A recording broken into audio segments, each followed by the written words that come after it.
everyone. It is 5:15 on Monday, September 11th, 2017, and the Carroll City Council meeting is now in session. Will everyone please rise for the Pledge of Allegiance?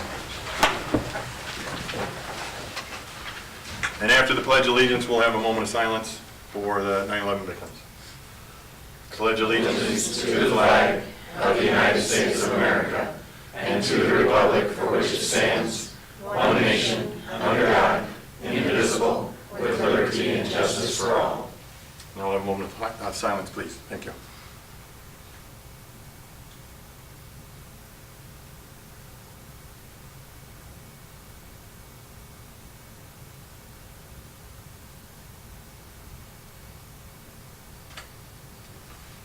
Thank you.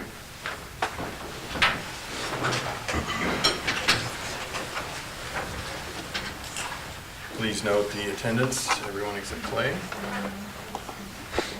We'll move to the consent agenda, which is approval of minutes of the August 28th meeting, approval of bills and claims, and no licenses or permits. Need a motion to approve the consent agenda? So moved. Second.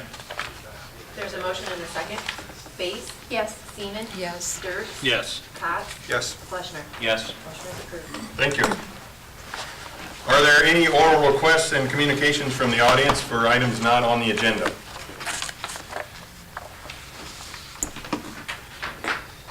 Step up, please.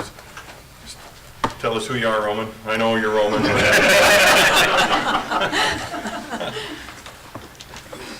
Yes, I'm Roman Stephenson. It seems like I read in the paper and heard on the news that it seems like it was a bit of a problem getting all the council people in the newspaper and on the radio to agree on just how our sign east of Carroll should look, up and down or horizontal. And one morning I got to thinking maybe I could contribute something to this and get them thinking in a different direction. And I wasn't able to get a hold of everybody, but I did make a little bit of a drawing, and I'd be happy to pass these around to those who didn't get them. I'll pass them this way. That's Okay. Do you want to keep one? Yes, please, thank you.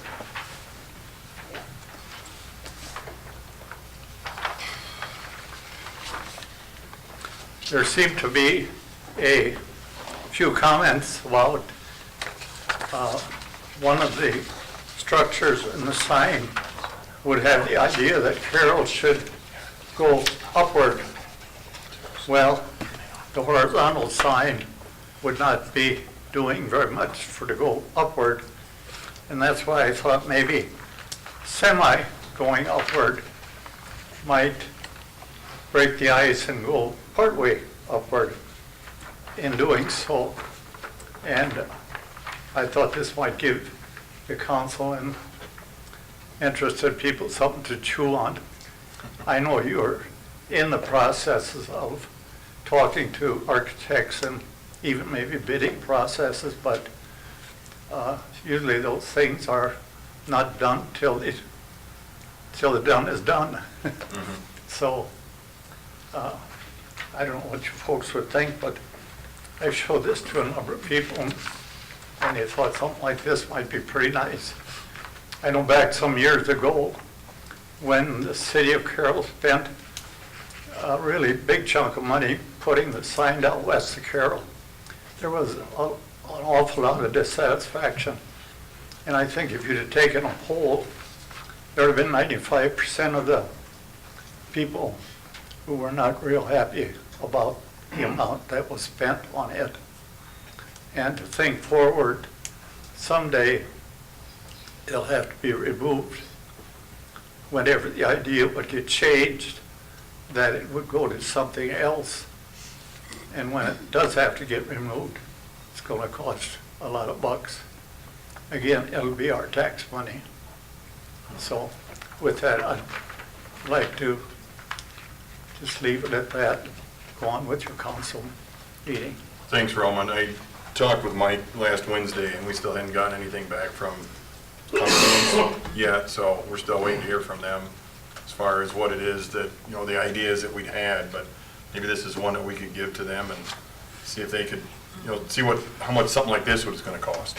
Yes. Yeah, it's not a bad idea. It's kind of a compromise between the two, but, Well, that's what I yeah. thought. And, Were you thinking the field stone on this? Is that kind of what? well, I was hoping we could sort of get it into the same ideas as the ballpark Mhm. stone. The very top, if you look at it, could be done two ways. It could have a kind of a dome shape with rock or a flat Flat surface. surface. Now down the ballpark, they have the lights, of course, they need a flat surface, but if the masoner who does the work does a real good job so water don't get into it. Mhm.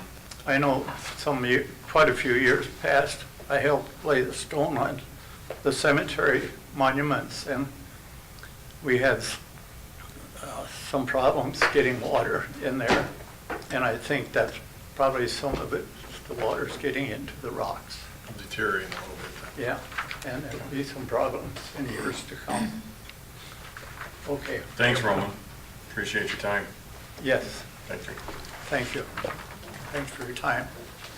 I just want to mention, I visited with Roman, he showed me his work, and I had some pictures on my phone of some signs, and a very similar sign is outside of Milford on Highway 71. It's 4-lane, speed limit's 50.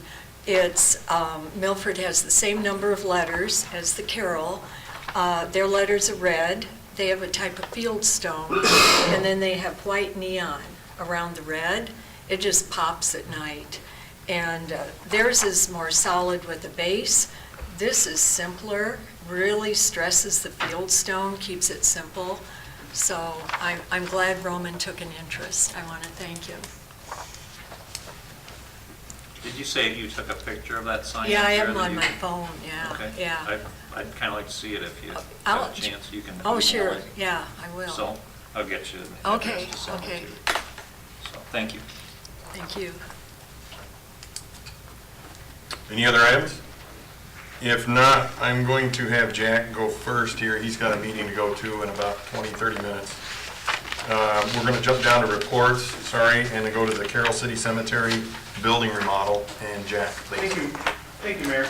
A few weeks ago, a month or so ago, Barbara Hackford and Jean Gotch and some of the other Historical Society members have shown an interest and have discussed with Mike and I about this idea that they have converting the south building on the west side, upper west side of the cemetery into to restore it back to what it originally was, a chapel.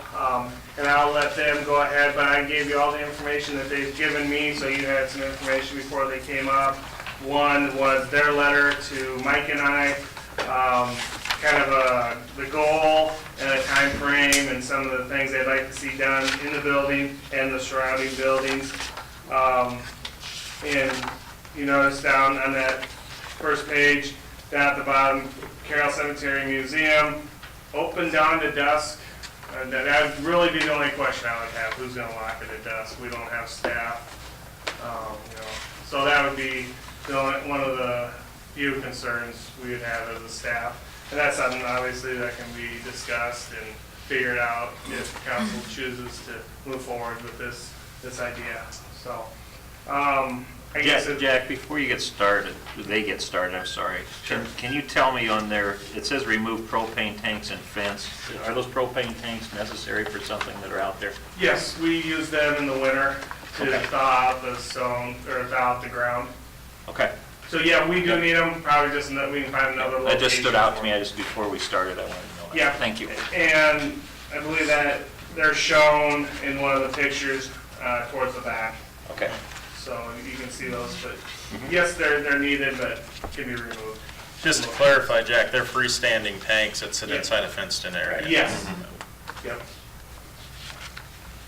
So, any questions for me before I invite Barbara to come up and start? Okay.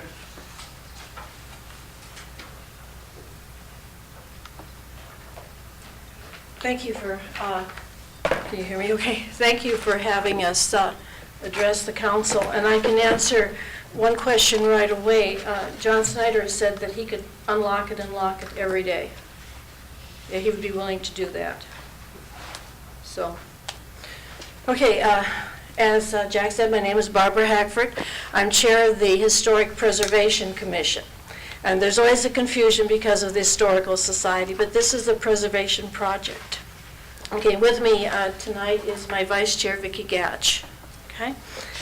One of the first questions I want to answer is, why do we want to do this?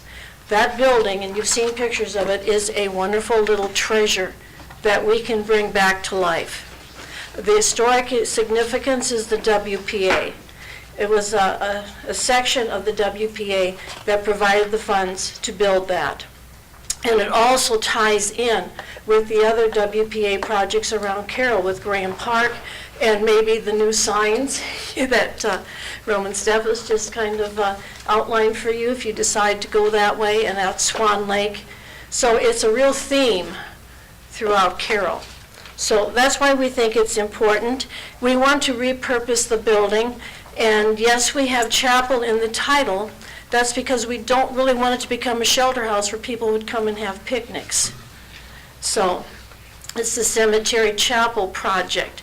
But we don't intend to have any kind of a denomination there. We hope to have some history displays there, the history of the cemetery, whatever, and then maybe some seating arrangement there. Just keep it completely secular that way. Okay, so we want to bring this building back, and we found out that not really that much has to be done. The roof is very good. Soffit fascia, all of that is good. The structure is very good. The windows are good. The frames are there. So all we'd have to do is replace the glass. Now what is needed is some landscaping. That's basically sand and rock around it. We need some signage, and Vicki has some papers that we're proposing for a very simple sign for that. And it says on there, no food or drink, please. And a small, very small section of the sidewalk needs replacing. We don't want the whole sidewalk replaced, just that little bit that needs it. And the corner of the stone step has been broken off. These are very small matters, but that's really all that it needs. Now, there have been a couple proposals. One of them is, and I think Jack was in favor of this, replacing the garage wall. Now, the garage on the south side of that building is original to the building. It's a new door, but what's the word I'm searching for? The opening. The opening, that's all original, okay? The other proposal was that we look into a National Register design for this. And the only thing I would say about the garage door is, if we want to be on the National Register with this building, we really can't make any major changes, so that garage door would have to stay. So we're looking into the National Register designation, but it's going to take some work, and we're handicapped by not knowing yet really what that interior looked like and how it was actually used. And Vicki's been working on that, researching that. So now, I'm sure you're interested in the costs. John Snyder's really going to help us out on this. He said he could replace the windows, he can get glass, no cost. All we'd have to pay for is the putty and little things like that. So that's about a $500 contribution right there. So that's pretty good. The landscaping, we looked into bushes, that sort of thing that would not need much maintenance. And that might cost us $200 about in there, depending on what we decide on. We would like to have a cement bench with the City Council, HPC, the Preservation Commission on it, and a little bit about when the building was built, that sort of thing. And we're going to have built a divider display area, because that building was supposedly in two sections. The garage section was separate from the north side of that, where they would have services or whatever. Now, for getting money, we have sent out letters to various organizations, And I already have a commitment from the Historical Society for $50. So we've made a start on that. 4 people have volunteered to be private donors for this. Our estimated cost is between $1,000, $1,500. You never know what's going to show up. So it's a matter of cleaning the building out, which John is doing, and then putting in a few things. We would like to have it ready by Memorial Day next year. So, my next question is, would you as a council consider donating the cement bench and the sign? Barbara, what's the bench cost? Well, Do you know? from the Historical Society, I just looked into it last fall, about $500. There is a cement pad there already. That'll save us $50. Okay. Do you have any preference of concrete over like granite? No, I don't even know what the difference would be. I've looked at these benches, but I don't think it makes a difference. I'm not sure on longevity-wise if there's much difference there. Cost-wise, I'm sure it's... We'd put it in the same place where that wooden bench is now. And like I said, there's a cement pad that's original to the building right there.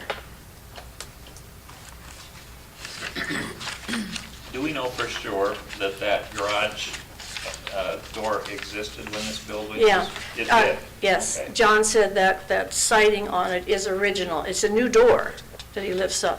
Okay. But yes, there was a Was it- garage There there. was a door? Was an overhead door? Yeah, lift it up. Wow, I didn't think they had overhead doors back that far. Something else, I mean, we talked about having a kiosk of some sort out there. Would this be a place where you could integrate that into it? Figure people would come in, search plots and history, and that would kind of all tie together.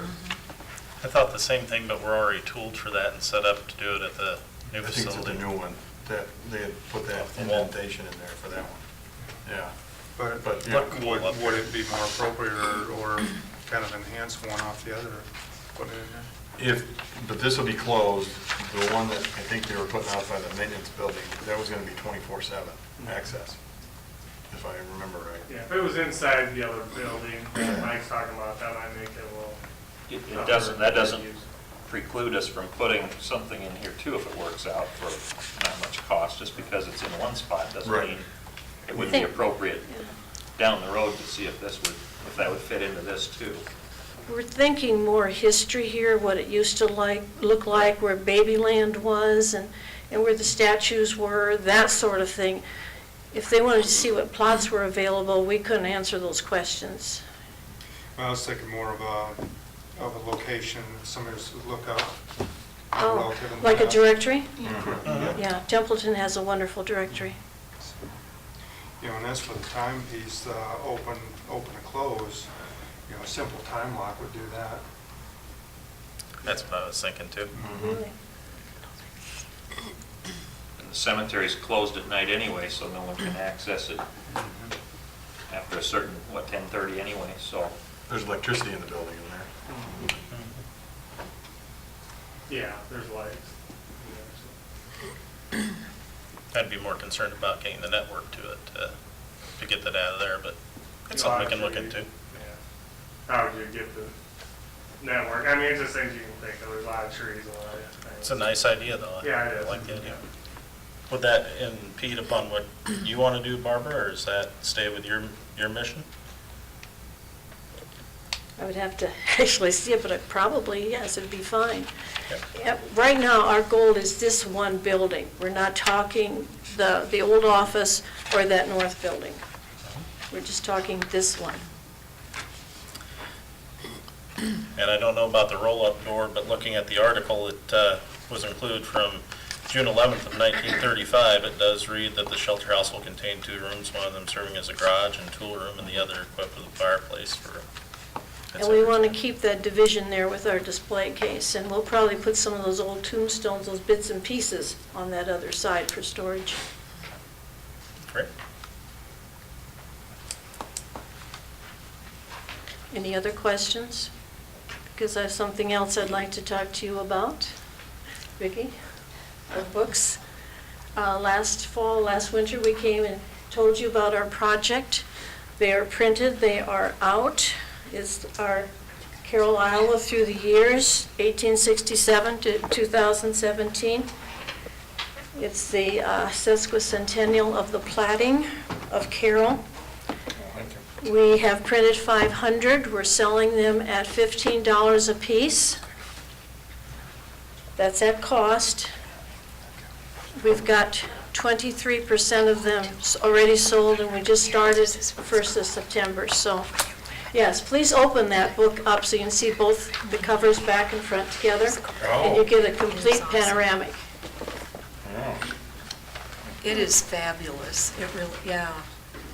Tremendous amount of research, just easy to pick up, and you learn so much.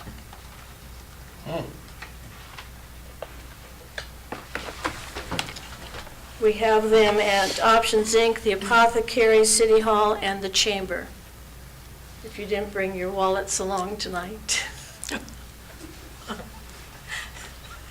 Well, I did. They're wonderful presents for family for Christmas, so we're pleased with how the project turned out, and Vicki was instrumental, absolutely vital to the project. Do you have any questions?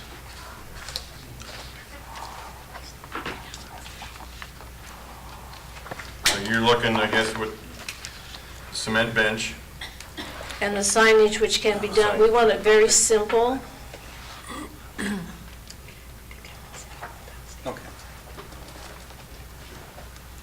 Do you have somebody in mind that, to make the sign for what you're looking at, or? No, Vicki even has in her basement some leftover Trex that's used on patio floors. You know, if that can be etched, posts don't cost that much. We're going to use a very simple method here, keep it plain.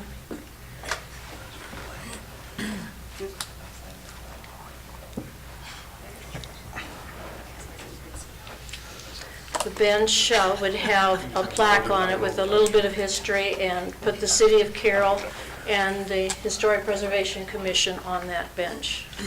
Would be a sign similar to like what you have downtown, kind of that same.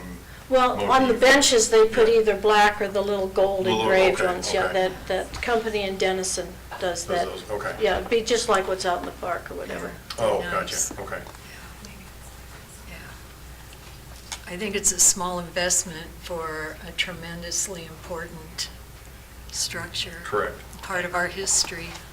I'm so glad it's still here and no one in the past got rid of it. It's weathered this long. Oh you my know. God, it's solid. Yeah. Yeah. Sometimes being ignored is being healthy, you know. It's there because no one paid any attention to it, really. That's a good No one point. noticed it. I'm not really here, so. I don't think That's anyone around beautiful. this council table wants to get rid of any building except maybe that one in the middle. And Well, it's not very pretty the way it is anyway, but the two WPA buildings certainly have merit. it just ties everything in Carroll, and especially on that side, you with the wall around the cemetery, all the military monuments, then out to Swan Lake. So,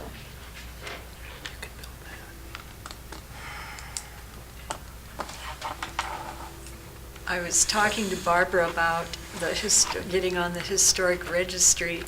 The Sioux City Journal had an article about Lakeview and their piers, as well as the Sauk Rail Trail. And it meant the piers are on the National Historic Register. They were built up there in 1934. So Barbara just got so excited to have an actual building we can save. So far, the Preservation Commission has done things like the book and the plaques, the calendars, making Yeah. people aware. Now we've got something, a structure, a real thing that we can help save. Would the council be interested in having me get some prices so we can get some type of lock that we don't have? So it's great John volunteered to do this, but John's not always going to be there. And is that something we really want him to do? You know, do we want the police? But there's probably be a better way to have the building lock at a certain time. And I can get that price.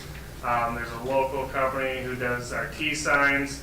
He could easily make these signs, make them nice, out of the same material. And just, make sure the building's sound. It's great to assume that everything's structurally sound, and we start bringing people in, maybe we just need to take a step and make sure that everything's sound. We're pretty sure it is, but let's maybe have an expert give us an opinion too. I'm not trying to delay this project at all. I think we can still meet that time frame, but I could easily come back probably at the next meeting and have some more, good figures. The bench, we work with Bowman all the time out of Denison, a quick call. I can get that stuff probably at the next meeting for you. What I noticed right away with that building is there are no crickets in it. And everywhere else, there are crickets. So that's why I said the structure is sound. Yeah. I'm sorry, I interrupted you. Well, so you're gonna look for the sign, The the bench, sign, yep. The lock. and the lock? Locking bench, and do we want to have a structural engineer maybe just look at the building and make sure that's something we want to Alright. do? Would that be a good idea, Randy? Yeah. Does that mean you can walk through it, Randy, and Grace? So, It was a nice dream, wasn't it? I don't think it's a big, drawn out, 3 or 4 month project to get there to walk through. Take a few, Just to make sure that we do it right. The yeah. the engineer thing, that makes sense. We need more people like Barbara that looks at these things and has a passion and comes forward. And we want to do it. I think we're all excited about it. And I think there's another project shortly after this on the other north building, converting that into restrooms. Okay. So I think that's something that we could look at in December when you have your planning session. I can have some better figures for that. And we can look at that down the road shortly, so. Here, I'm gonna make an offer. I wanna donate the bench, Barbara. I wanna take care of that. And I'd rather see the city put the money into the engineering, the time lock, and the other stuff if we could, please. Thank I'd- you very I'd like much. to do that. Thank you. Thank you for all your hard work. That'll take one piece off if it'll help us so we can take care of the engineering and do that right. I think it'd be more important. Yeah, thank you, Clay. 'Cause otherwise, I was gonna say, I'd look for a motion for the sign, bench, lock, and engineering, but I guess I just look for a Yeah. motion for the sign. If we're gonna have an Lock. engineer come out and look at this building and what it makes sense, since they're already on site, you just have them look at the building. Do the other building at the Yeah. same time. Right. Good And- call. And also, when they do that, stay in touch with Barbara because of the criteria involved in getting a building certified and on the Mhm. National Register. There's things you can do and you cannot do. So, right? Exactly, yeah. It's complex. Do we have any buildings now that you have experience with getting onto this registry, or if anyone in town The does? museum is on the National Register, Okay. but I wasn't part of it Weren't back there. then. Okay. They give whole workshops on how to do this and, I'm sure there's a lot of books hoops to jump through. and 60 but pages off the internet, so, yes. You've looked into that part. Yes, to we're see looking that. into that. Like I said, what is handicapping us is we don't know what the interior really looked like when it was in use. Mhm. You don't have any photos of anything like that? Not yet. Vicky's contacted the Oddfellows, there's been no Are you saying help that's a there. requirement in order to use? You The said more that's a- information we have, the better it is. Okay. Because it's a lot of work, it takes a little bit of money to do this. So you hate to go through all that and then just say, no, I'm sorry, you don't quite make it. Now, John Snyder has made the State Historical Society aware of this building. It's kind of on their list. So they know these WPA buildings exist here in Carroll, but they're not officially on the register. And I get people through the museum every once in a while that want information on the WPA projects in Carroll. So, Is there any odd fellows left that you can contact? who did you, yes, she, I've been There- looking and looking for them, and my next step is to go over to the genealogy part of the library in Glidden and see if there's anything there. But I contacted the state office, and they said that they had no records there from the Carroll Oddfellows. Yeah, I remember that sign being down there on Main Street, over by Don's place for a long time, and then it disappeared.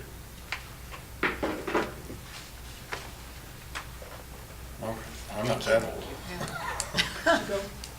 Yeah, thank you very much, Bud. Thank you, Vicki. So I guess I'll entertain a motion to have the city staff look at the cost of the sign, the locks, and the engineering of the north and the cemetery building, and the north building. Okay. So moved. Second? There's a motion and a second. Dirks? Yes. Haley? Yes. Cox? Yes. Base? Yes. Fleshner? Yes. Seaman? Yes. Motion is approved. Thank you.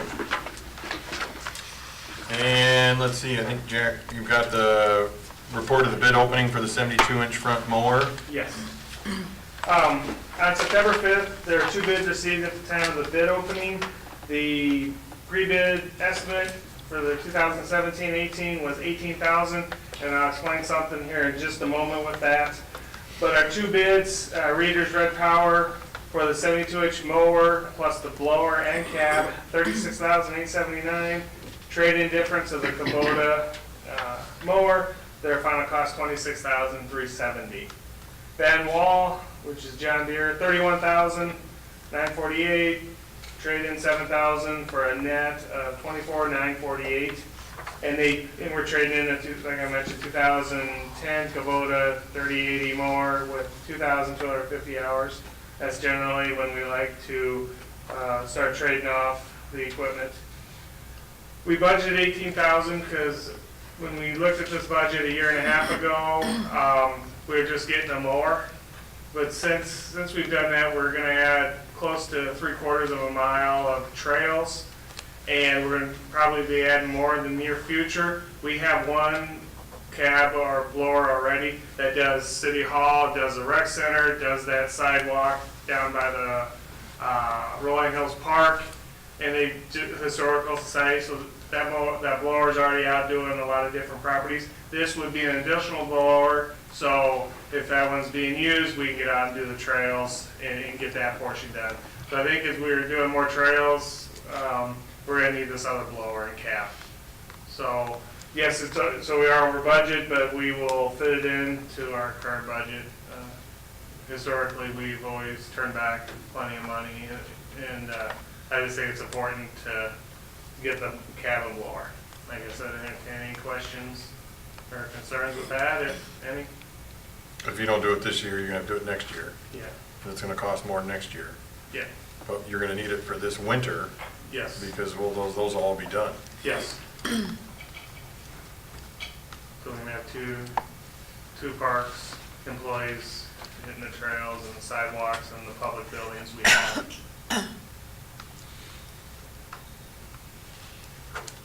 Any other questions for Jack?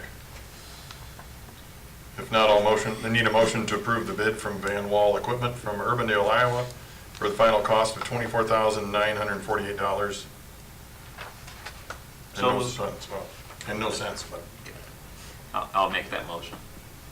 Second. There's a motion and a second. Seaman? Yes. Cox? Yes. Haley? Yes. Base? Yes. Dirks? Yes. Fleshner? Yes. Motion is approved. Thank you. Thank you very much. And we'll get back to resolutions, and we need to get to the annual road use tax financial report, fiscal year 2016-2017, and Laura. Thank you, Mr. Mayor. Before you tonight is what we call the RUT report, the road use tax report. It's a summary of all the revenue expenses for construction and maintenance of streets and street-related items during the fiscal year. I will not go page by page, but I will entertain any questions that you may have. I will make a couple comments on the summary statement sheet, or the summary page, which is basically page 2 of the report. Column 1 is the road use tax fund itself, and it's taking a look of how the city spends the road use tax money we get from the state. Column 2 could be a combination of all different types of funding sources. It's all the other types of spending that is done in either the general fund, our capital projects funds, and our stormwater utility fund. And then column 3 has to relate to debt. Any debt that we have outstanding that help fund a street-related project is in that line item there. And then the rest of the document is support for the summary page, as well as an inventory listing sheet of street-related equipment that we have. Is there any questions about the road use tax report? It is a required report that is required to be filed by the end of September.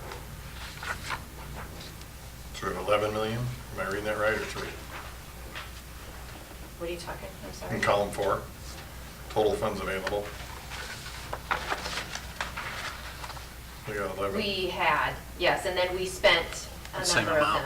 them. Same amount. Same okay. amount was spent. Oh, we got it on the other side. Duh. Pitches out. In and out. So we have nothing. Yeah. Well, not exactly. The column, I see what you're saying, that the way they put this report together, they want to make sure you have all your funds accounted for.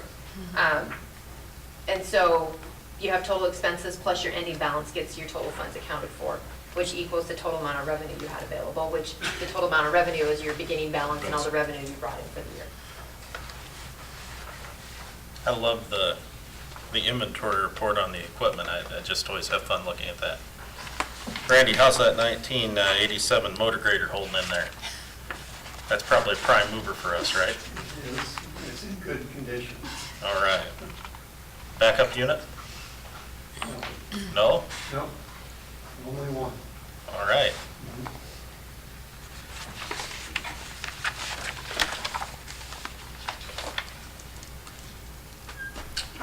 Back up there. Any other questions for Laura or Randy? None, I'll need a motion to approve the resolution of the fiscal year 2016-2017 annual financial road use tax report, please. So moved. Second. There's a motion and a second. Cox? Yes. Fleshner? Yes. Seaman? Yes. Dirks? Yes. Base? Yes. Haley? Yes. Motion is approved. Thank you. Our second resolution is the canine contract and purchase, and Chief Burke, please. Thank you.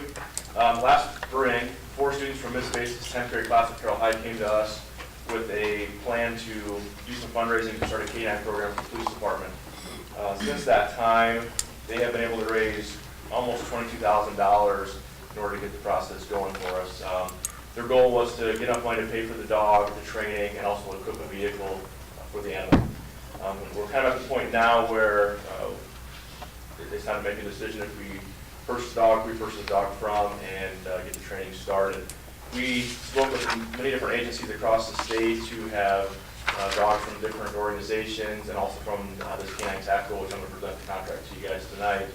And speaking with those agencies and different dog handlers, we've come to the agreement within the department that the canine tackle out of Sheridan, Iowa is probably one of the premier canine trainers for law enforcement, military, personal protection in the state, if not in the nation.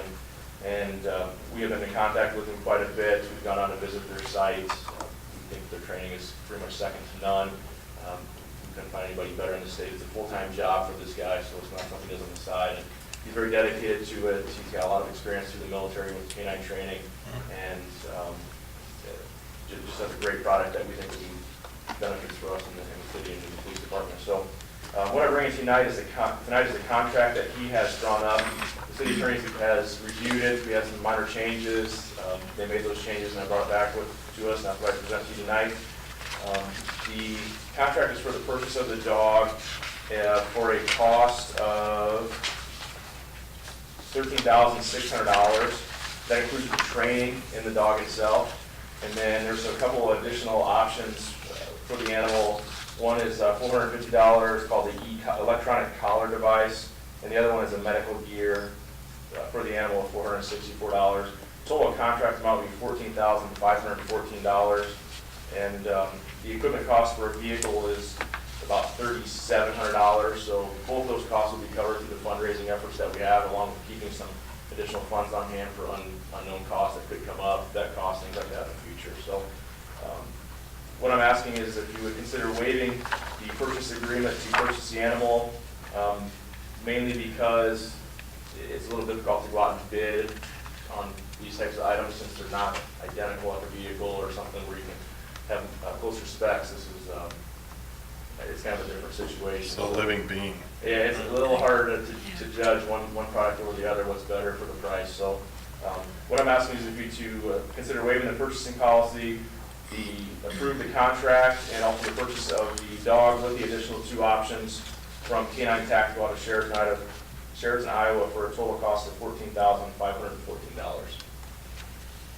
We had a dog once before, didn't we? We've had 2 dogs in the past. The last one, Flash left in 2007 Flash, that's what. or 8, somewhere in that area. Because I think then the sheriff, we just use the sheriffs after Yeah, that. yeah. And they don't have one anymore. Their dog has been retired about 2 months ago, I believe. It had some medical issues, and they were forced to retire the dog. Are they getting one now too? It's debatable, but they're planning on also replacing that dog. Time frame is unknown at this point. We're kind of in the early stages, but they've been looking around also. I'm sorry, I missed that. Who's they? The sheriff's department. So the handler that you have, do we get a commitment from him to stay? He's given us a verbal commitment. He said he would agree to a contract if necessary. He's dedicated to the department. He wants to have a K-9.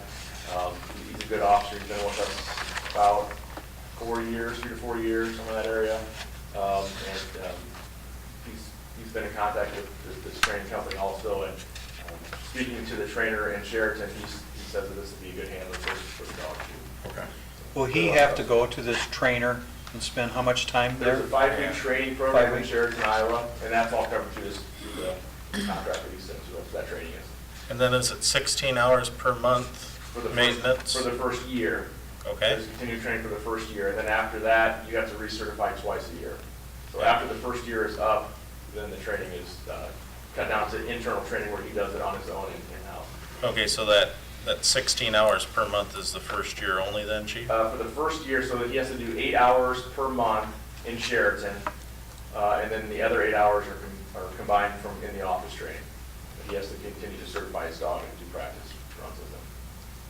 And you'll be able to sustain this with your budget and with your manpower? Yes. Great. The last 2 dogs, did you guys have pretty good experience with those? I only worked with Flash for about 8 months and he was gone, so I don't have a lot of knowledge of that, but Jeff may have. The first dog that we had was Athos, you might remember him. Yeah. We got him in Gretna, Nebraska. The problem we had up front, the initial handler left within, I think, the first year, and we got a second handler, and he left within another year. And so we had to retrain I don't know, it was 5 or 6 weeks each time. And anybody that's ever owned a dog, it's difficult to hand them off. So we ended up going to our third handler within about a 2-year period. And then Athos retired when he was about 9 or 10, just because physically he wasn't able. And he was only a tracking and drug dog. And then we got Flash with a grant. Right. And he was what they call a multi-purpose dog, so he was aggression trained, tracking, and drugs. We had him for I don't know how many years, and then his handler got divorced and decided to leave, and I was having deja vu all over again. And so we gifted him to a department in Missouri. And since we didn't have any money involved, it wasn't a big deal. But at that time, we didn't have anybody that we felt was a good possibility as a handler. But we definitely used him a lot. And they know that we've used the sheriff's office quite a bit, at least while I was still here. But he's now retired too, so. Thank you, Jeff. Appreciate that. Great public relations tool. Yes. What is an expected tour of duty for a dog? The trainer in this one is thinking 12 years. So we're hoping to get a good lifespan out of it. Like he said, Flash was, I think, about 6 or 7 when he left, and Athos much longer. Ike, which is the Carroll County's dog that was recently retired, they're unsure of his age. They're estimating about 9 or 10, how old he is now. How old is the dog that you're getting? Is He is, 16 months? he's just about a year. I think his birthday was in October at some point, so he's not quite a year yet. So is this dog with this officer 24/7? He is. He'll reside at the officer's house, and the officer will have a vehicle out to take home to transport the animal back and forth also. Yeah, will we have to have a special canine unit car? Yep, and the equipment cost for that is just about $3,700. We've gotten a quote from the company that sells the products to us. You can need to add another vehicle into the fleet then? We shouldn't have to. We haven't added any vehicles since our last canine left. We've just expanded the use of them. The officers have kind of spread out a little bit more. So this shouldn't cause us any issue or any future purchase requiring any vehicles. So when this officer goes on vacation, the K-9 unit goes with him on vacation, or we're Technically, without it? it could. We're probably without a K-9 when he's on Yes, vacation? no other officer would be trained to use the dog. If the officer's on vacation or he's gone on training, anything like that, then the dog would have to be, not quite sure exactly, could be housed at a vet clinic or housed at a boarding unit, or the possibility that another officer would be able to take it home, care for the dog while the officer's gone. So we're kind of figuring that part out, and we'll learn more when the officer goes to the training session. But there's no other handler within the department that would be able to utilize the dog. The vehicles are set up so that they're constantly air conditioned. And they have alarm systems on them, so if there's a temperature gauge inside the vehicle, if it gets too hot in there, it has functions where it rolls windows down, starts the car with the air conditioning units, or pops the doors. You can set them up many different ways. Okay. The thing I see on this contract that I kind of wonder about is it says the handler hereby consents to photographic, to basically being used as an advertising campaign. Sounds like it, yeah. Are you all right with this, and is your handler all right with that? I mean, He is, he's fine with that. If you go on the K9 Tactical website, you'll see he's got like videos and things up there that he uses now. It's kind of an advertisement thing where he's showing what his dogs can do, and there's different handlers that are there. He doesn't identify them by name or by agency, just might have a picture with the officer if they're doing a training session or going through a video. So the officer's aware of this, he's also looked at the contract, and there was no issues from him. I think when you get this dog and officer in, you should get those kids together and get a good That's photo taken. That's our plan. They did a good job for us. This was something we didn't have any plan for. They came to us with an idea, and we told them to run with it to see.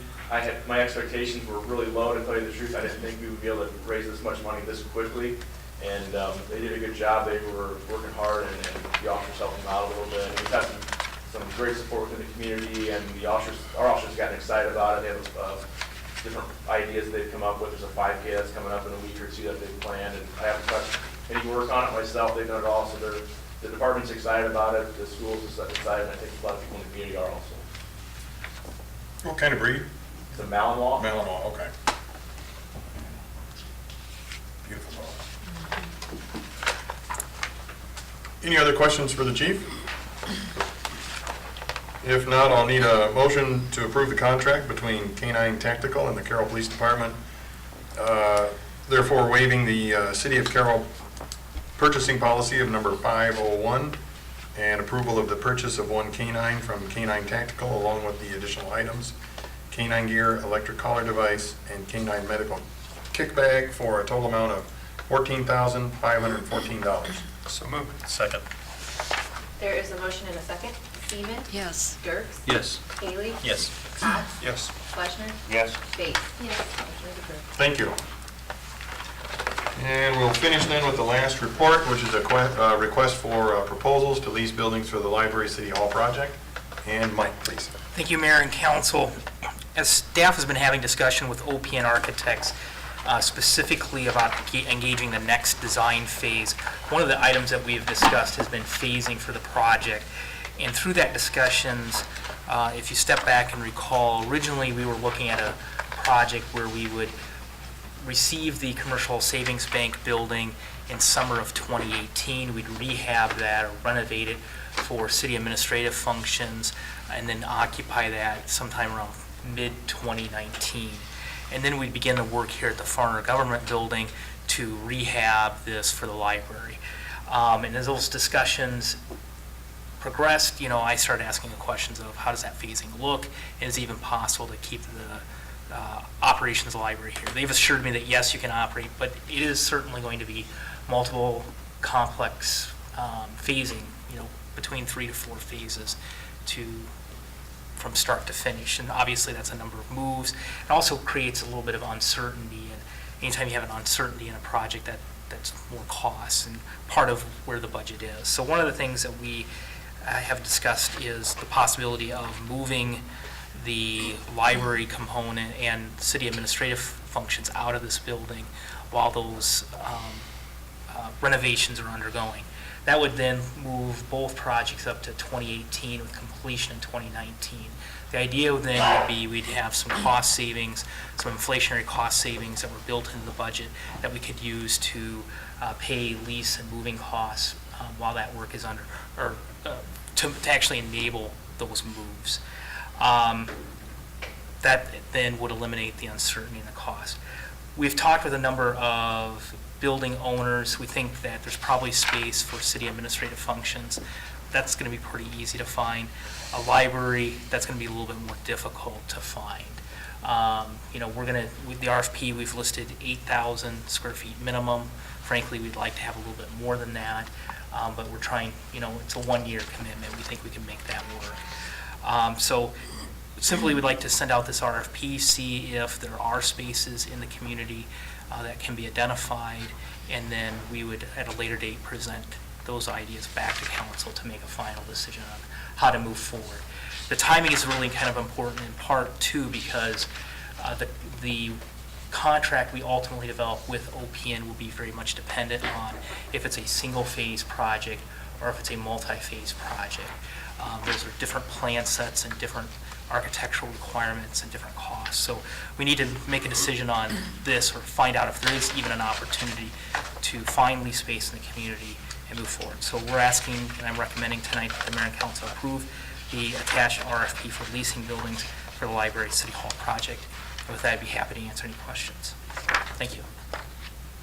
So Rachel, with the summer programs that the library puts on, how far out do you start doing contracts and lining those activities up? Now, Okay. yeah, we started planning that now, and we're looking at, obviously we can't have summer programs currently in the library, so we already look into possibly what school to go to now, and we start lining that up now. Do those folks that come in to put on the programs, do they have certain contract requirements for space needs or any particular needs that they require for us? Not that I have seen or heard from these performers that come in. There is probably, they usually bring their own setup and tear down, but we've heard comments and feedback about different places we've had programs before. Like, for example, at the rec center, when they were on the stage, they weren't able to engage the kids as much. So, ideally, a gym size is ideal for programs. In the summer reading programs, we don't host them at the library. We're hosting them off-site. So from that component, it shouldn't be impactful. One of the things too is we are trying to plan the project that any moves would not happen during the summer reading program time, because that is the busiest time of year for the library themselves. So I think we'd be looking at trying to start right after Labor Day, and then try to conclude those projects before Memorial Day in either scenario. Oh, Rachel, since Mike brought up the summer programs, I've had people ask me, will you be able to have the summer programs that are now, you've been holding in the Holy Spirit Gym in the new library? Yes, I would believe so. In the meeting room space, that would be provided. I think we would be able to provide that, or if not, with the social staircase. Okay, so you are intending Yes. to Yes, the I summer would. programs? Okay, okay, thank you. Mike, I'm just curious how we make this aware to potential people. Is it just through the press or? A little bit. We've been, like I said, Word of mouth, we've been out you're talking with contacting. people, Yeah. so we'll be distributing these. I mean, and we've knocked on a lot of doors. I mean, Laura and I have looked at a number of spaces already, so we'll keep beating the drum on it. Okay. Just from Jerry's question, it'll be publicly advertised in the paper, on the radio, that type of thing, so that everyone knows they have a They chance both at had it. stuff on, so thank you already. Yeah. I just want to make sure everybody gets a fair crack at it. Yep. Mike, go ahead. Oh, I was just saying, on J and K, you have the word adequate in there, adequate lighting, adequate air conditioning and heat. How do you quantify that? I mean, 3 lights on in the building of 10,000 square feet? I mean, yeah, the lights are on, but is it adequate? how we, it seems a little subjective to me. And I don't know if you can specify it. Is it? It's each different space, has different opportunities. And, we've looked at space that is strictly going to be office space. We've looked at space that could strictly be a library. And there's one potential site that could house both. And so, there is a lot of looseness in that because there is, just each building has a different opportunity. And those opportunities will have just different requirements and Okay. needs. I think the Yeah, answer is I'm willing to go, yeah, I mean, it's not like it's holding me up or anything, but it's just like, how do you define adequate? And, Yeah. how do you quantify that amount? And who's gonna, Rachel, do you know how much light's gonna be needed in a library? I mean, that's where I was having It's trouble. subjective. Yeah. A lot of this is subjective, and I think it's good we're pursuing more information. I just wondered, did OPN give you any indication of their best estimate or guesstimate of what the cost savings would be? I know they mentioned in their document that they prepared for us to discuss the referendum and so on, 218 cost escalation of around 5%, 219 cost escalation accounted for 10%, and that was included. That was their inclusions.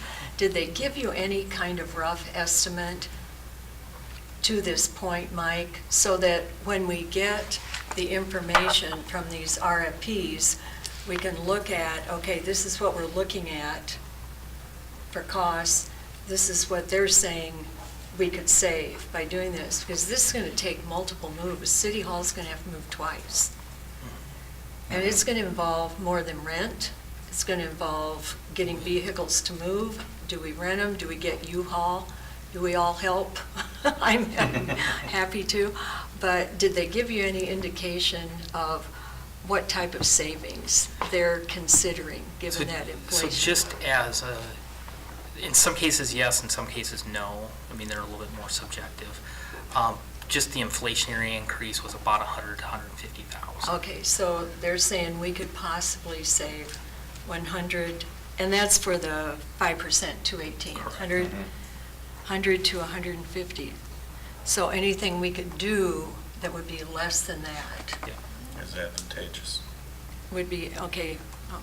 And I think that's part of the discussion. If it comes back, and when we're looking at moving expenses, leasing space, it's $400,000, well, then I think we know what our answer is. We're going to look at a phased approach. Oh, sure. But it's good to get this information. I have a few more questions, but I don't want to sit here and talk, be the only one talking. Well, I would say we'd also have to factor in getting it done quicker is an advantage that you have to. I think it's a If great you're idea spending- if we can If you pull get it this off. project done quicker, it benefits the public. Well, and I think, yes, just one fell swoop. Kind of going back to Eric and the subjectivity, I don't know, maybe I'm overly analyzing this, but I looked at it shall be evaluated and scored. Who's going to score it? When they come in, who's going to score the proposals? You? Well, my idea would be Rachel and I would sit down. You and Rachel, work okay, through those. all right. Well, then I cross-referenced the Article 6 evaluation, the 1 through 7, and then went through, and this helped me kind of clarify things that Eric brought up as far as the A through L, and kind of put them under categories. And I was thinking, what do we want to incentivize in order to save money? And I know cost, you have cost, lease price 15%, but we're going to have other costs also. Moving, I don't know, hooking up the wiring, I don't know, we're going to need a council chamber. It's more than just the lease price is what we're going to have to absorb. I think the 15% is light, and if we make it more, maybe even 20%, it sends a message, give us your best lease price. I think we need to incentivize the price and go for the most reasonable rent we can get. I don't believe 15%, when everything else is weighted 85%, incentivizes getting to a good price point for the lease amount. Then, Yeah, I think we got to make it worth our while. I think, Definitely. yeah, we need to send a message. We're not, we aren't going to just accept anything, that money is no object. The purpose for doing this is to save the taxpayers' money, and we all want to do that. Now, looking at number 7, site availability, and then going back to D and E pertains to site availability, available for at least a minimum of 2 years, et cetera, everybody's read that. Knowing that D and E are in here, would anybody even submit a proposal if they would not meet D and E? I'm wondering, do we even need the 10%? Because I'm looking at it as, would it be, and if I'm thinking wrong, but I'm looking at it, it's black or white. If it's not available, they're not, if they aren't willing to meet the terms in D and E, they aren't even going to submit a proposal. So why waste 10% on that? I think they'll either submit it or not submit it, black or white, and throw the 10%. I'd even, either divide it up or throw it into the price. I'm just thinking, what do we want to incentivize? Obviously, F through L is very important, suitability, that's very detailed. This is a very good document. So suitability is important, that's 25%. I don't know, I think price should maybe be at least equal to that. And Carolyn, can I don't- clarify something of your statement? Yeah. Are you recommending that we drop D and E? No. completely from it? Oh, Okay. no, not You just at all. want to take the weight away from it on the... No, I don't want to take any weight away from suitability. I want to take the availability. No, that's what I'm talking about. That's what Oh, those I are. thought you said suitability. No. D and E, right? Here, where you're talking about the time frame it's available? Right. Yeah, do you wish to drop that from it, or? No, not that, No. but drop The that weight as off into the the 10%. weight, Okay. the 10%, and throw it onto cost. Yeah, I think it's a fair point. Yeah, I don't have That's the any only problem thing, but, hey, I'm We got to open. have it at least 2 years. Construction time, that can be a, It gives us wiggle room Right. because of weather, I don't know, whatever. with it. Well, that'd be my first question, is how long, so. Well, I think that's built in. That's why I think this is a very good document. It is. It and as long gives as we them can wiggle get, room. if we get to that 18-month mark, and we know we're going to be in 20 months, we're going to be out. Yeah, We can go month to month no, on the price too. no, yeah. But I didn't notice say that it terminate at least clearly. 30 days Yeah. prior. No, keep D and E. Just move, That- take the weight away from it. Take and the move weight that to away price. from it because they're either going to submit or not, Or they're based not. on D and E. Yeah. That's how I would look at it if I were turning in a proposal. So you would eliminate number 7, Side of it. Yeah. Yeah, and eliminate it throw and put the 10%, on lease price, all of the 10%? yeah. Okay. So instead You of have trouble 15, with that at all? No, I think it's, All right, that's fine. Yeah, I agree. I think, location, certainly visibility, access, and parking all tie into location. So I think that's fair to, you have 35% on that. They all tie in together. and the other. I think that's weighted, yeah. Those were my only suggestions just to throw out. Might give us more offers than what we had before. I don't know how much is available. Oh, go ahead. I was gonna say, what, you had plans for the council chambers already. yeah, I mean, I've talked with the school district. Their boardroom would be available Oh, to good. coincide with most of our meetings. The only one that there would be a conflict would be the planning and zoning on Wednesday nights. And they have all the electronics, everything set. That's what I was worried about. How do you do that? So we would use that That is space in good, the interim. yeah, good. Does the courthouse have any room, like, for our people from City Hall? No? It'd be tight. I mean, you know, if this wood amount would show up, it'd be tight up there. There's not a room in there that's any bigger No, than this. the boardroom that Less- they use. No, I mean for off cubicles and Oh, offices. for office? Yeah. Maybe in the jail, but. Yeah. I thought we could put Brandy there. I think it's one big cubicle. That's how I There's lived at basketball court level, DMAC. It's- Yeah. Yeah. That one room at the rec center as you walk in, is that available? No, there's programming in there. Yeah, That so might it's be- very regular. They'd all be working out. And some of the It is space nice. we've looked at Yeah. is tight. Okay. And so we've had conversations like the back room where they had the after-school programs, that they don't do that anymore. You know, maybe we'd use that as a meeting room that city staff could just have access to. So, you know, so we've had some of those conversations, but there isn't a lot. At the rec center, there wouldn't be sufficient room for City Hall to move in for the year. No, I meant for meetings, Yeah. council meetings. That gets back to the electronics and the broadcast. Yeah, but at the school board, they just bring their camera. Yeah, that's what we do too. Yeah, but that's just a temporary thing they bring in. It's nothing wired and, so you could actually have it anywhere. It's not live. Oh, theirs are not live. No, so you could have it anywhere. You could have it at the stage of the theater if you wanted. And then you have a lot of room for attendance. It doesn't, There's nothing magical about the school board space other than it's just it's a meeting room. it's already setup. set up, yeah. Set up that way is all, but. But I thought if you wanted more control of it, you can have it at the rec. I'm not too worried about That's a that. minor issue. It's up at the county supervisors, they're live, aren't they? They're not live either? Oh, I thought. Those are just all recorded then, that show up on MediaCom too, okay.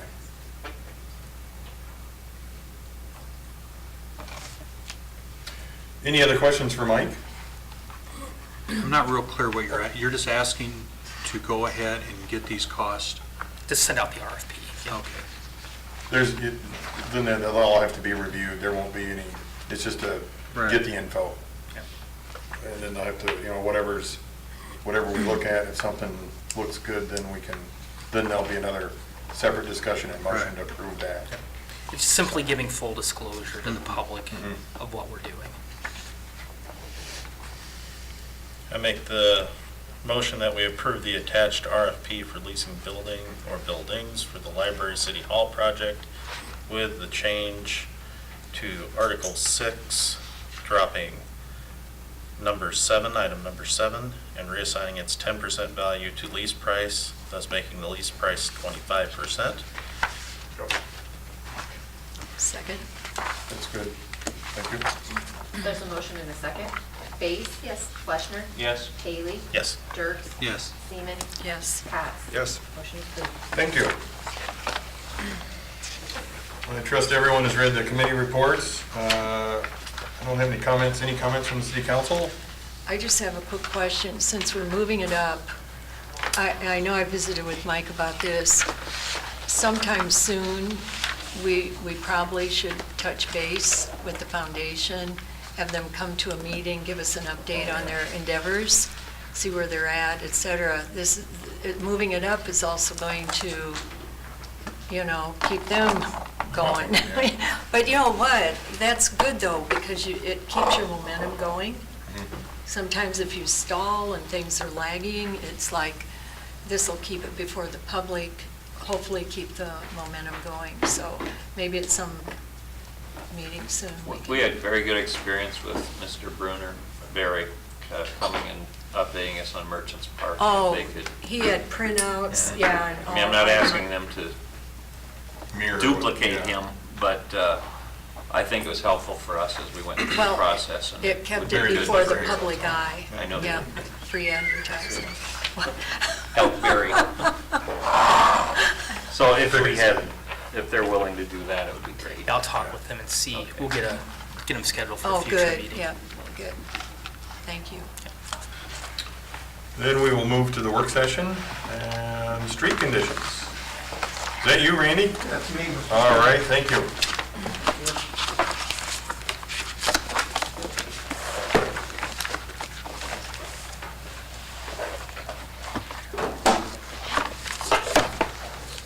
Okay, street conditions as requested. I put together what I thought you might want to know, and then certainly if you have any questions, ask as we go along.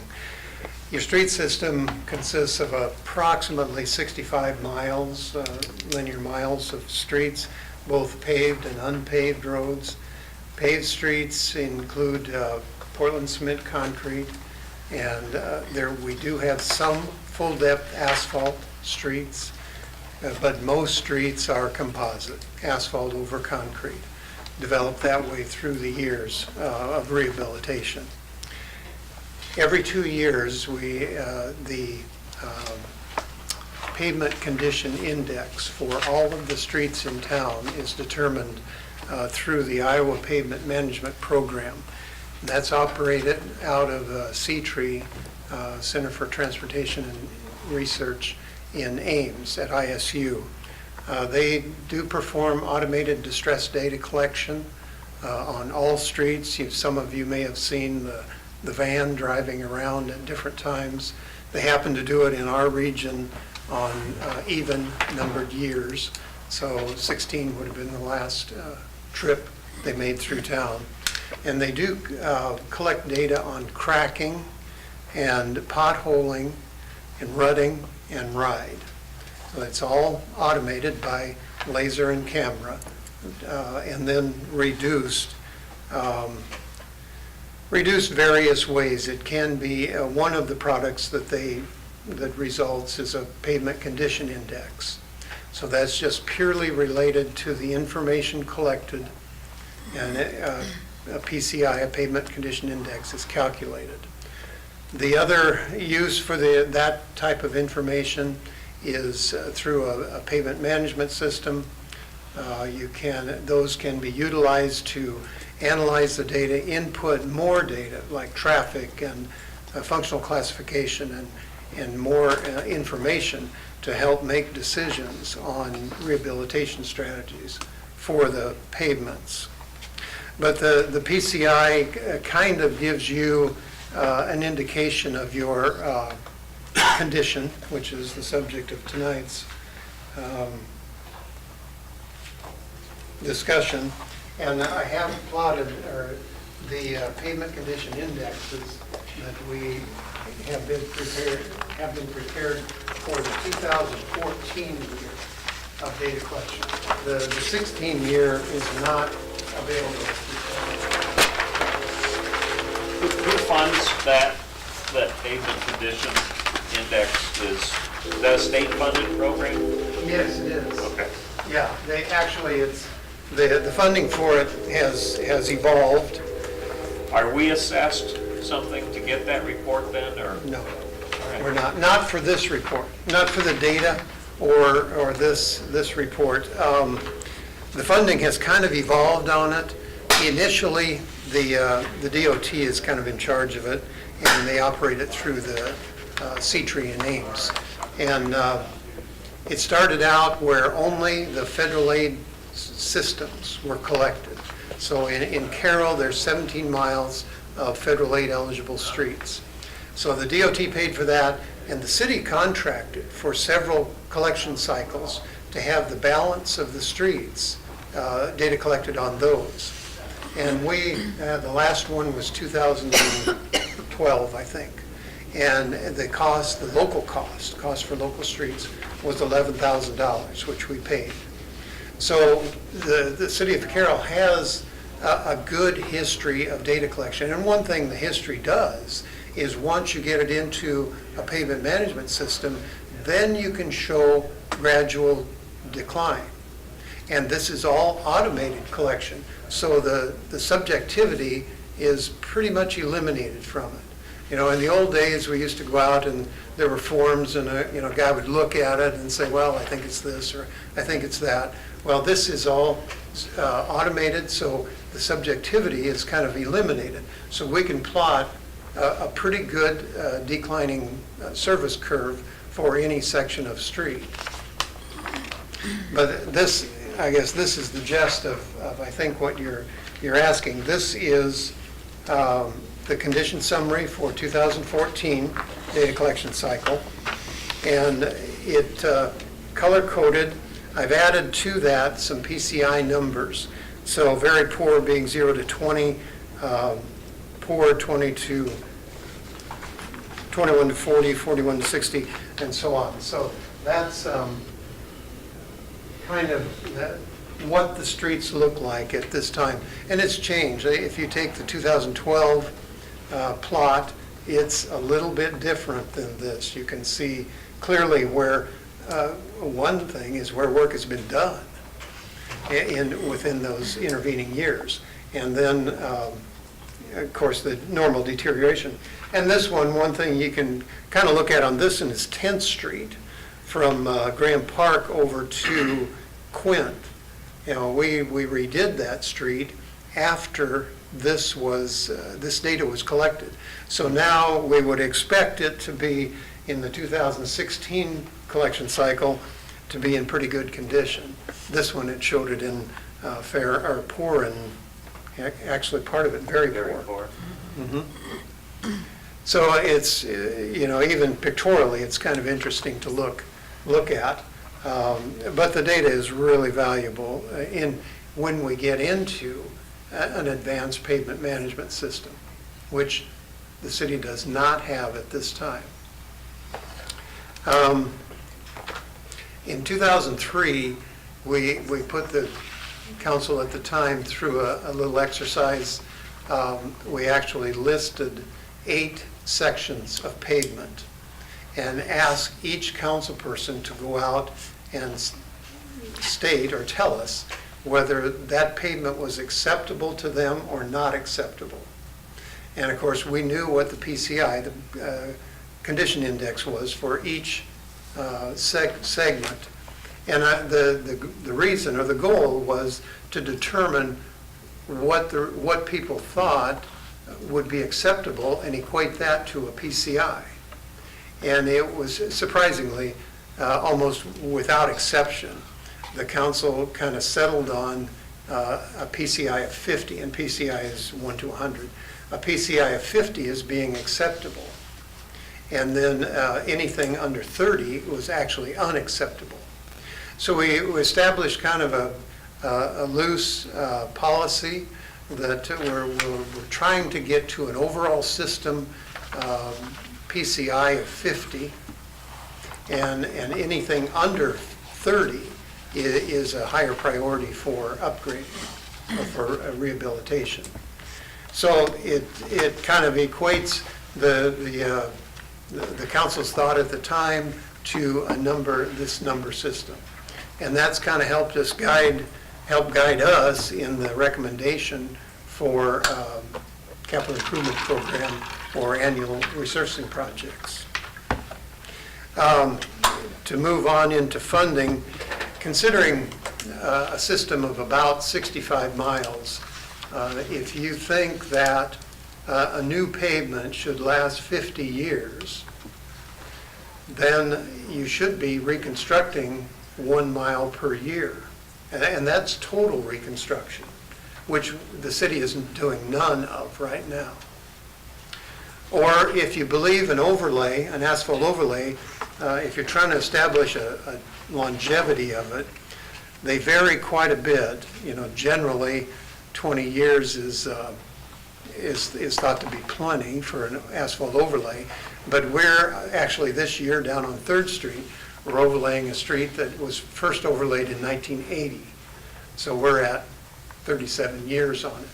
Even at 37 years, we should be overlaying 2 miles a year. We've actually been overlaying less than 1 mile per year in our street projects. In fact, the last 3 years, the 2015 street project, which was 10th Street, That was about 3/4 of a mile in length. And that was the only street project that year. Construction cost of about $1.17 million, so about $1.5 million per mile is what that one would have cost. Last year, we did High Ridge Road, 9/10 of a mile, for a cost of 1.17, and that would be about 1.3 million per mile to overlay. This year, 3rd Street is a mile long. Federal aid project, $779,000 for the work we're doing this year. But we did $2.2 million in storm sewer last year. So between the two, for that mile of road, you'll have $3 million invested in the rehabilitation of the surface. And that's not reconstruction. So those are the kind of numbers we're talking about, we're looking at, and actually spending. But in the budget, or in the 5-year capital improvement program, our consistent street rehab projects are funded at $500,000 local option, $100,000 road use, and $100,000 stormwater utility. So we're at about a baseline of about $700,000, which would get us half mile, basically. So, in conclusion, we can stay the course, but I think we should probably increase the funding for it. And that's difficult. That's really difficult. And we're not alone. I mean, we're not the only city in the state whose roadways are not being, rehab is not being funded to the level of deterioration. In fact, our roads are overall in pretty good shape. I mean, they are. And I told Mike recently, I think, a little story about my experience when I came to Carroll.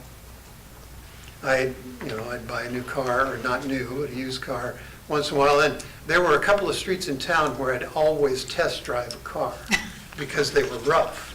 And just to find out if there were noises in it or how it rode and all that. And those streets don't exist anymore. There aren't any streets in Carroll to satisfactorily test drive a car anymore, so. There goes Randy again, buying a new car. No. Yeah. But anyway, so they're in pretty good shape, really. But to keep up, we have to stay vigilant and continue to expend money on the streets, along with everything else that needs money. And then we'll probably resurrect the proposal for pavement management system, a higher level contract pavement management system to utilize all this data we've collected over the past several data collection cycles and help make those decisions.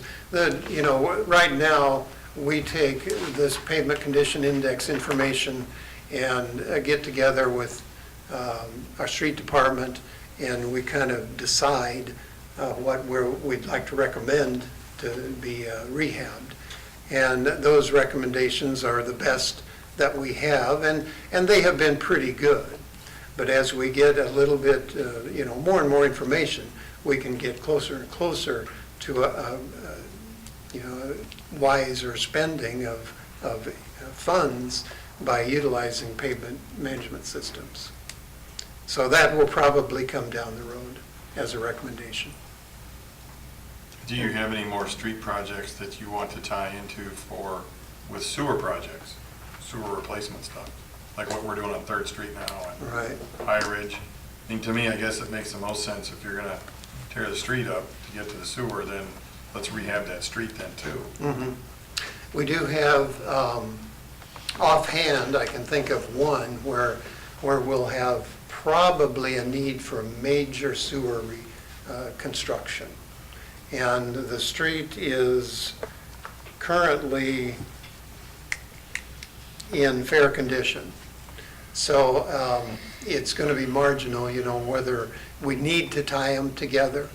But we do have one major sewer project that will probably come sooner than later, be recommended. Do you guys sit down and prioritize which, some of these streets? I mean, you're looking right there in the middle of the town between 4th and 18th, and there seems to be a lot of poor streets. You know, do we start to focus in and kind of on that area? I mean, I get the other thing too is I just got an email about Northwest Street. I don't know if everybody else got that too. That's And the that- section I hear the most complaints about. I was gonna ask That you, is true. From 13th to 18th? Yeah. Oh, sure. It shows That was up also here. overlaid in 1981, or 1980, along with Third Street. It was another section that was done. And, yeah, it's 37 years old.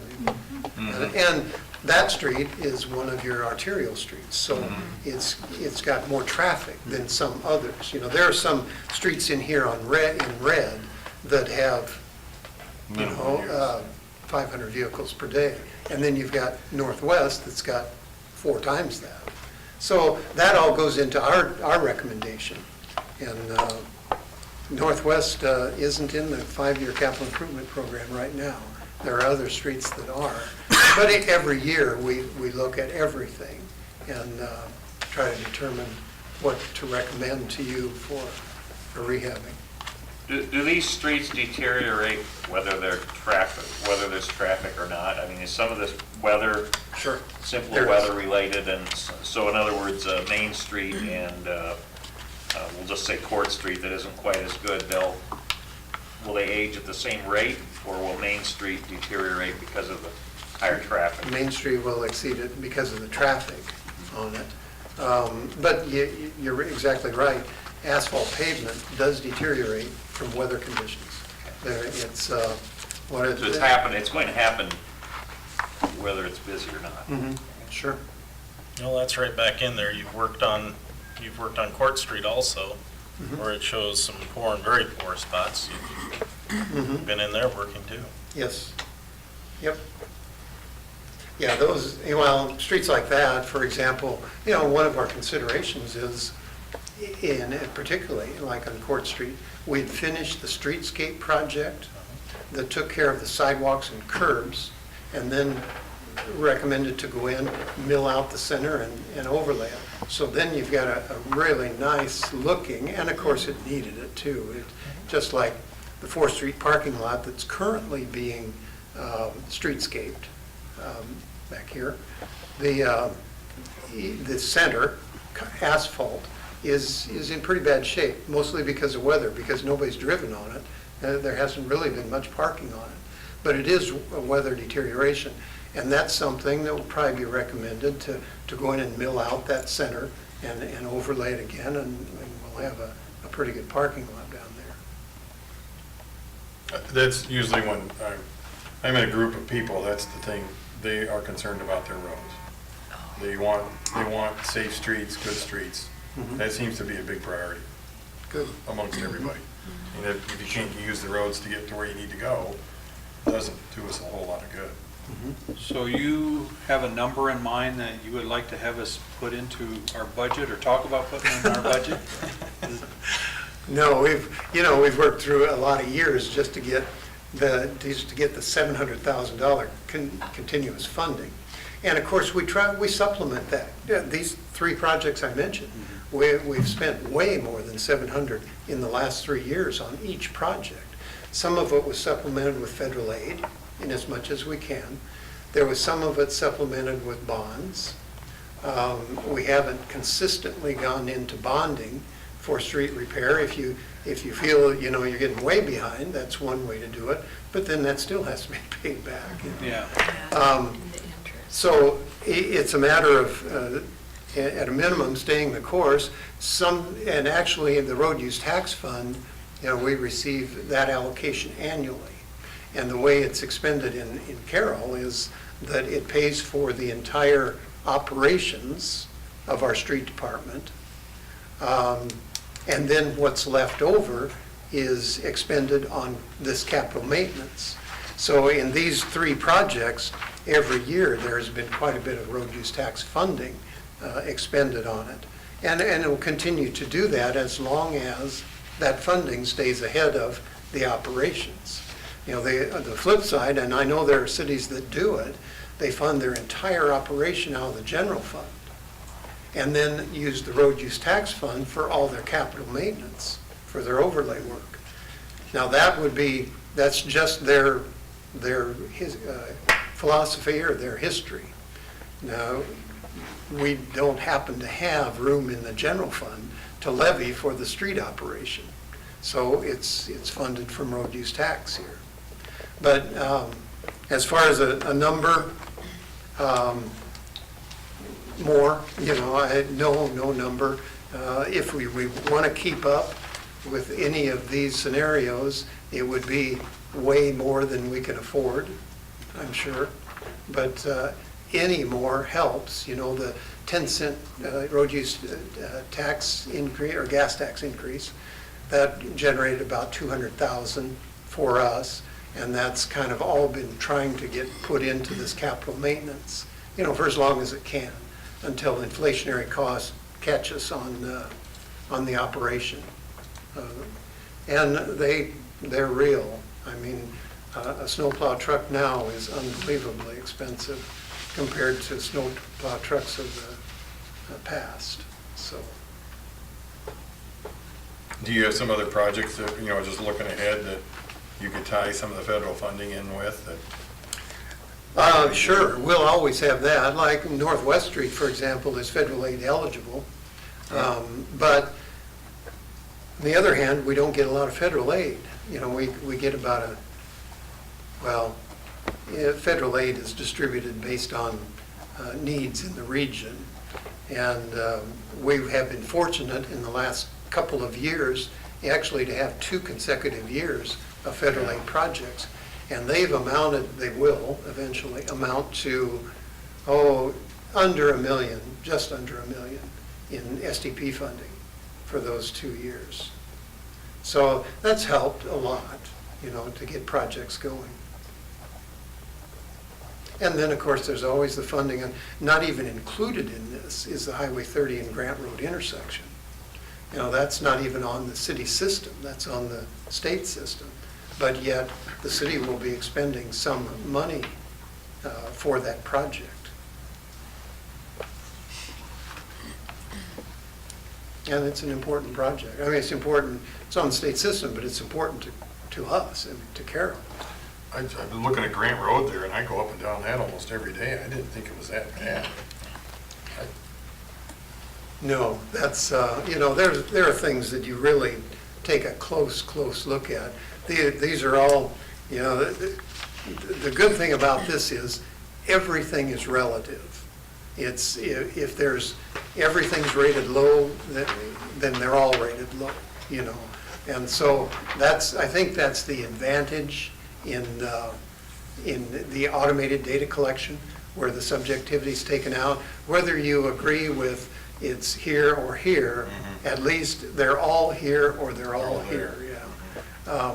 No, Grant Road, I would say it was overlaid in 1998, I know that. And it's in pretty reasonable condition. There are other segments of road that are probably in worse condition than that. But on the other hand, it's our highest traveled road in town. And I look at Court Street, I go down that, coming downtown once in a while, or to get up to the hospital, I go down that road, and I thought, there's some spots in there that are kind of rough, but I didn't think it was almost the whole length of the road, though.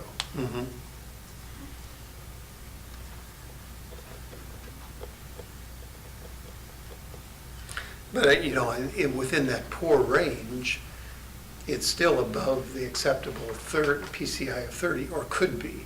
I don't have the numbers, the actual PCI numbers for particular those, streets, but okay.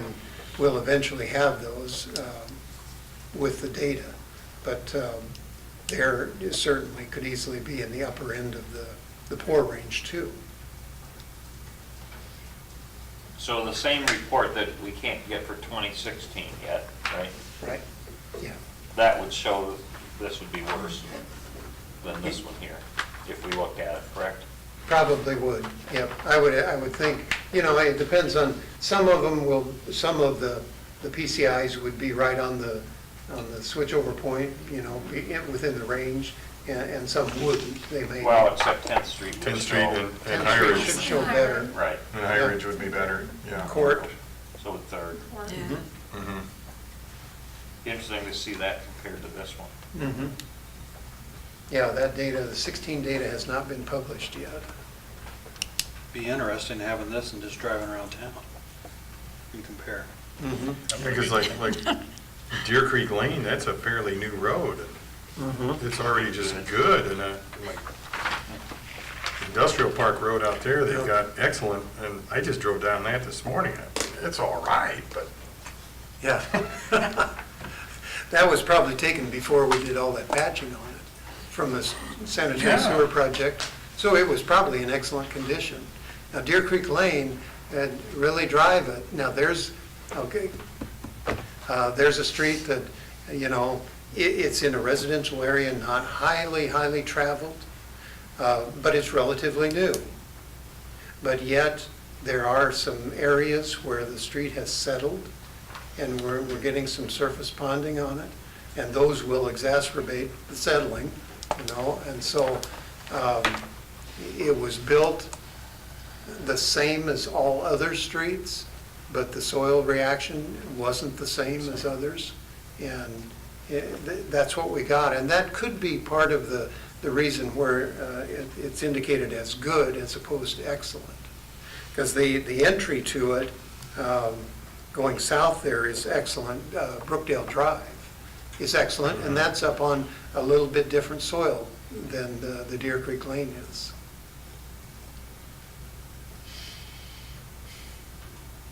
when was Main Street done last? I mean, I can't believe that's excellent yet. Almost the whole thing. Yeah. That was originally built, overlaid, and then we did mill and inlay the driving lanes after that. And that must have been probably in the later 90s that inlay was put in there. And it drives well. I mean, it's starting to show the environmental deterioration, and asphalt will do that. It's just simply the sun volatilizing the asphalt oils out of the pavement, and then it gets hard, gets brittle, and cracks. You just started driving on the parking side. Now, that's been seal coated. We tried seal coating the whole width, and that didn't hold up, so we milled and inlaid the driving portion, left the outer portion seal coated. Seal coat is a maintenance practice we don't do much of, but helps seal those oils that have volatilized out, replaces those in the pavement. Andy, did I hear you say that the same firm or the same group of people can take this data and help you determine which roads to do next?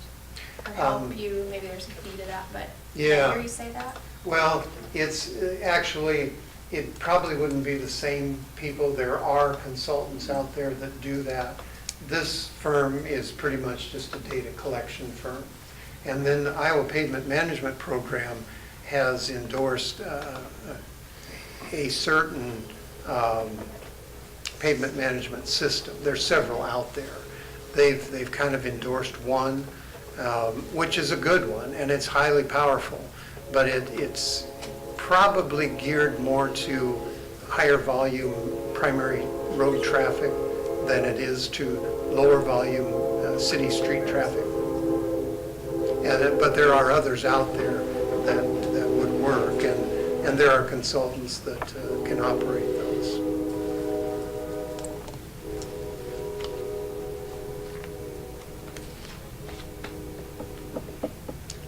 Any other questions? This was very educational. Thank you. You're welcome. Certainly. Another favorite subject. Put it right up there with sidewalks. And sewers. Yeah. The three S words. Sidewalks, sewers, and streets.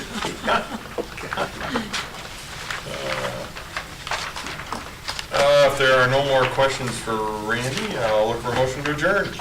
So moved. Second. Dirk? Yes. Stephen? Yes. Haley? Yes. Fleischner? Yes. Base? Yes. Cox? Yes.